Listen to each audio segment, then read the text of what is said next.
It's a huge moment for my team. I feel like it's extra special because it is Uriah Faber's last fight, and what a way to go out in front of Sacramento, his hometown. He's been here his entire life, and to have 3 other people on the card that he's created. We've all been at his gym for a very long time. Myself, Hector, and Josh, we've really been grown because of Uriah. So it's a perfect time for him to go out to see 3 of his rising stars on his show together. This is a great fight. I see it's going to be a war. I definitely don't think it's going to go all 5 rounds. I'm really excited about this matchup, especially coming from my last victory. This is definitely the big step for me. It's the right step, and I'm really happy I get to do it right here in Sacramento. No, she's definitely a real fighter. I feel like I have prepared the most I've ever in this camp, if you compare it to any of my other camps. And so yes, she's a fighter. If she wasn't fighting for the UFC, why? She got TKO victory in her last fight. Yes, she's a fighter. So what if she's pretty? So what if she's down dancing with the stars? I still have to take her seriously. Did you always take her seriously as a fighter, though?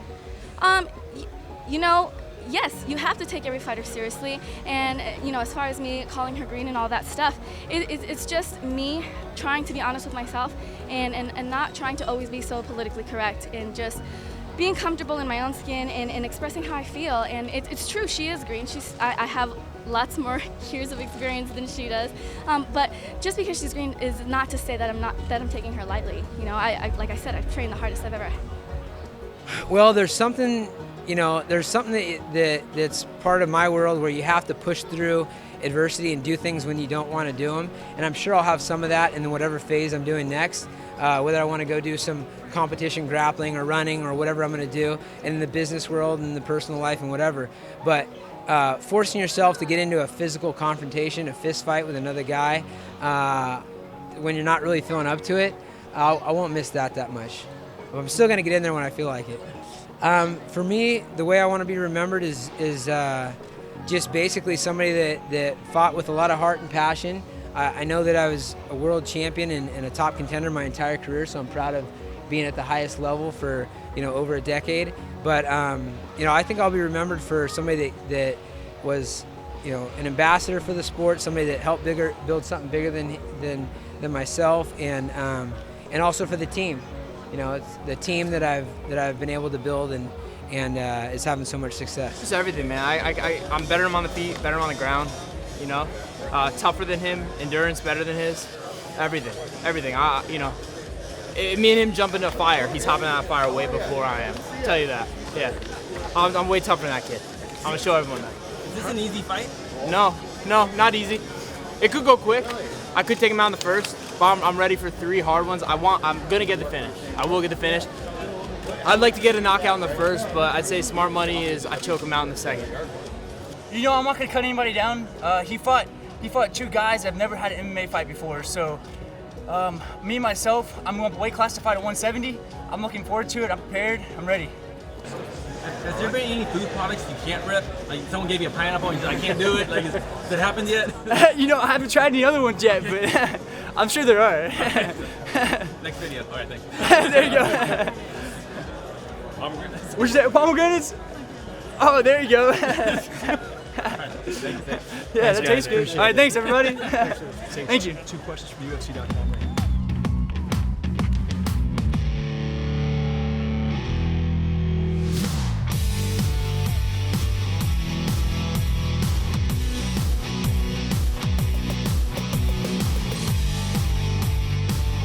Our main event tomorrow night, Van Sant and Watterson. The reason I keep fighting, again, I'll tell everybody till I'm blue in the face, is my boys. I've had my jaw broken twice.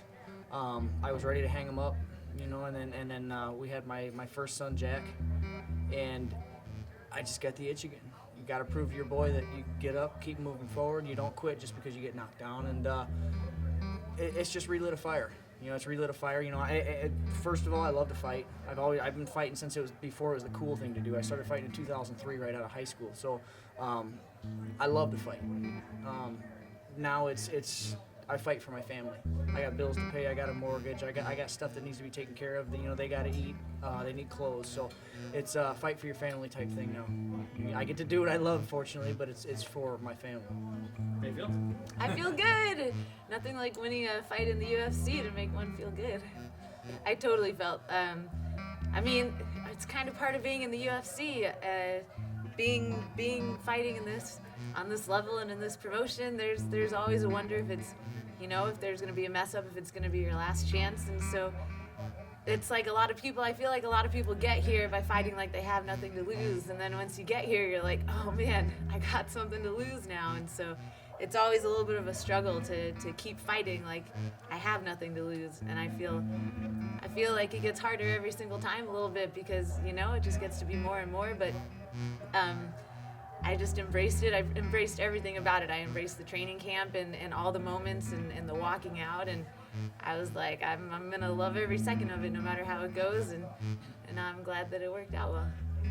But in the past, I've been a little susceptible to getting kind of crazy and wide and just coming forward, and so it was a big deal for me to keep my aggression because it's a huge part of who I am and how I fight, but to temper that along with technique and intelligence and good timing and good movement and good distance, and so we did a lot of drilling with that. I'm really lucky that one of my training partners is Carrie Melendez, and she has awesome hands. She's got great stand-up, and so I was able to work off of her speed and really practice dealing with someone who's as sharp and on point as Aldana is. Well, back home, I was notoriously known for throwing the big overhand. I've had a few knockouts with them, but it's just not like the most technical professional strike, when it's not meant to be used. So in training, I have beautiful straight right hands. When I switch, beautiful straight lefts. But man, when you have the 4-ounce glove on and then you see the guy, just that big bomb of a punch is what feels right.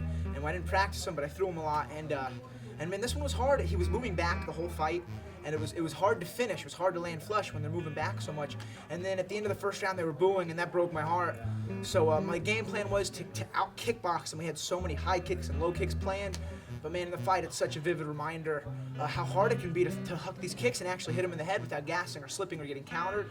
So I just went back to some punches, and that's what worked. And then I felt in the second round his gas tank gave a little. That I could fight all day. I'll fight to death. That'd be awesome. And so I ended up really pushing the pace and beating him there. I said it just as I was crying there. Dreams are made and dreams are broken in that octagon in the UFC. And you know what? My dreams just get bigger and bigger and bigger. And unfortunately, somebody's dream had to die tonight, and it was Enrique's. So that armbar felt amazing, and to get it against an opponent who has not been beaten. I'm the man to drop that off of him. So it's quite an experience. I mean, there's parts of me that really want to just give him a verbal lashing right now for the disrespect. I never met the guy. I never did anything to the guy. I understand that he's trying to make a name for himself, but there's ways about it. There's ways when you're maybe creating a Twitter beef that you're trying to hype the fight. I understand that. But when you're flicking me off at breakfast and my team and making remarks in the lobby every time I see you, and we're in a small hotel, and you got your girlfriend there, and she's being no better, man. She's laughing in my face at all his stupid jokes. It made it very personal. It made it. I don't hate the guy now. It's done. It's over. He's gonna go his way. I'm going the other way. I'm going to the top. He's going whatever direction. I wish him luck. But I'm just hoping that from this performance, it humbles him and it makes him realize that if I'm gonna be in this game for a long time, he says, I'm not here to make friends. Okay, don't make friends, but you need to learn to respect people, your peers, people that are working with you, the people at the production, the people, your opponents. You got to learn how to show some respect. I said every interview, I don't like the guy personally, but I respect him as a fighter. He didn't show me or my team 1 ounce of respect, and it was very disrespectful. So it wasn't so much wanting to rub it in his face as much as it was I couldn't allow myself to lose to somebody like that and have to go home and tell my son that I lost to the bully. I told him that, I always tell him Dad stands up to bullies. I don't tolerate bullies. And he asked me, he said, Dad, why'd you kick that guy? Why'd you try to kick that guy at the weigh-in? And I told him that, I said, look, he's a bully, and I tell you, we don't tolerate bullies. So it was just that, it feels good to get it over. It's more so just getting the fight over with. It feels good. I just wouldn't have wanted to have that loss in my record, and knowing this disrespectful guy is the one that did it. So, I mean, part of the reason why I'm doing this is because I am able-bodied and able-minded. I don't want to be a guy that, they're like, oh, he's falling apart and he's a little punchy and maybe it's time to stop. I've had a great run. I've been a world champion. I've been a top contender. I've been a poster boy for an organization, for sponsorships.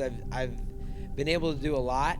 And I do have a lot on my plate, and it's also a tough way to make a living.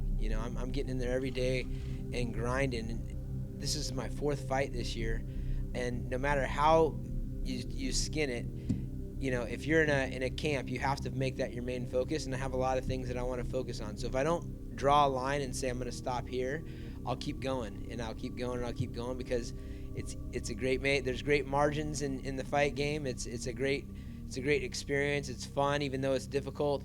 But I just feel like it's time. He'll give you a heck of a first round. Very explosive, very athletic. So I wanted to, cook him a little bit, get him on the ground, lay on him a little bit, suck his energy. And yeah, it was cool. He was talking to me. It was nice. I was going to ask, it did look like he was talking a little trash in there, which is not something we'd expect. What was he saying in there? I'll tell you this first.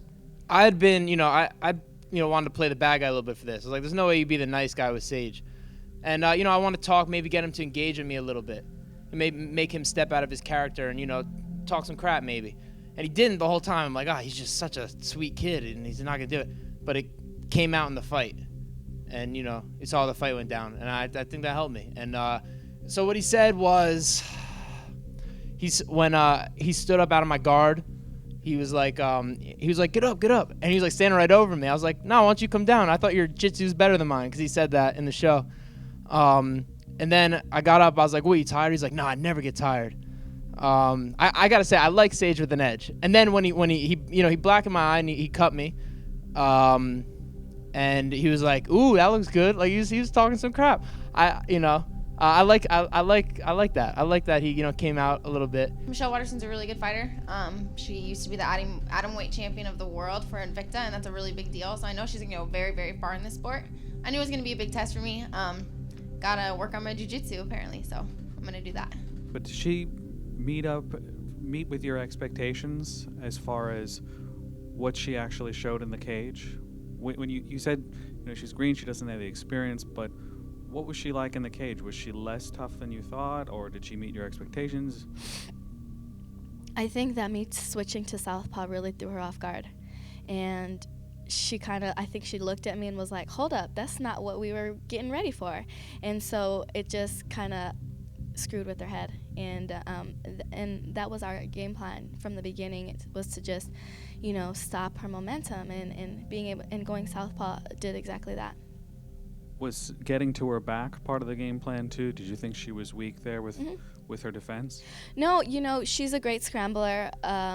She's showed it in all her fights that she can scramble out of submissions. So we really worked hard on our jiu-jitsu chain submissions with Coach Barata, and just making sure not to get frustrated through her scrambles. And when she scrambles out of it, either getting a better position or scrambling into a new submission. And then if none of those worked, getting back up, like not wasting any time, just in the neutral position. You're going to see Master Yaya again? Master Yaya said let her dance a little bit and then finish. So I listened. Thank you.